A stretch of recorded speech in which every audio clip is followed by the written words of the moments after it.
Forbes has released its annual list of the 100 most powerful women in the world. Standing in the spotlight this year are dynamic leaders, innovators, and changemakers shaping the global landscape. The list features influential women from heads of state to AI innovators and musicians. Let's take a peek here at the top 10. You can see the European Commission President Ursula von der Leyen made the top spot, followed by European Central Bank President Christine Lagarde and the first female Prime Minister of Japan, Sanae Takaichi. Joining us now to talk about this is the editor of ForbesWomen, Maggie McGrath. Good to see you. Thank you so much for having me. So this list is absolutely fascinating. All of the women on this list are making great strides, but let's look at the top 10 here, including the very top ranked woman is Ursula von der Leyen. She's a star, but she's also got a really important and incredible job. She, along with European Central Bank head Christine Lagarde, have been the top 1-2 for the past several years running. They have purview over trillions of dollars of GDP. They set policies that affect some 500 million people. Von der Leyen, of course, has been very instrumental in supporting Ukraine. We just saw that out of yesterday's meeting.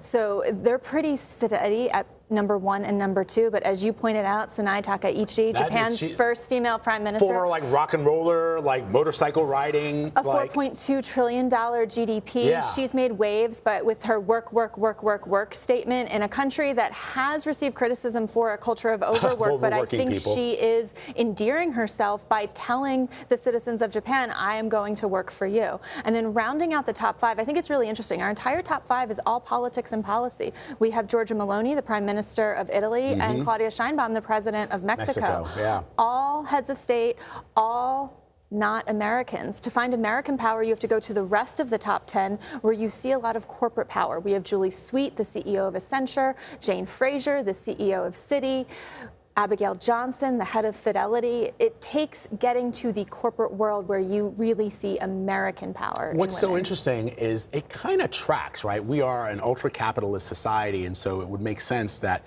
on this list, the women who appear are the heads of these huge capitalistic organizations, as opposed to the top 5, where you see heads of state, which we don't have yet in the United States, and who knows if we ever will.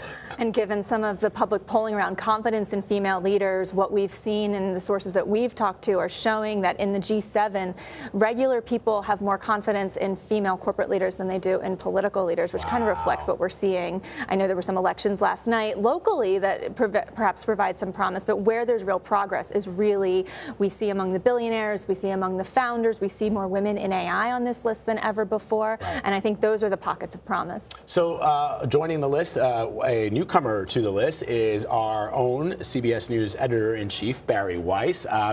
And her story has been remarkable, from being a reporter at the New York Times and before that the Wall Street Journal to where she is now, having sold her company to Paramount Skydance. Absolutely. I mean, we at Forbes are champions of entrepreneurial capitalism. So as a founder, Barry is interesting to us. In the announcement about Paramount's acquisition of the Free Press, it noted 1.5 million subscribers, of which 170,000 were paid. That's a remarkable number. She's made so many waves. And I think if you look at media, I'm biased as an editor, but editors-in-chiefs reflect power in terms of what people consume, the news that they're hearing, the stories that they're hearing. And so we'll be watching her. Yeah, for sure. So will I. Taylor Swift is, of course, on this list, right? Number 21. She had a big year. She bought back her masters for roughly $300 billion. That is probably one of the most remarkable stories ever, that an artist can do that because they don't like the way that their music has been treated in the marketplace. She has had a ripple effect. In some of the artists and singers I've interviewed over the years, I can trace more discussion about ownership than I could earlier in my career, and I think it's because of Taylor Swift. More young artists are talking about, how do I own my masters? How do I own the copyright to the art that I create? And I think she should have credit for that conversation. Yeah, it's really very cool. Maggie McGrath, good to have you. Thank you very much for stopping by. Appreciate it.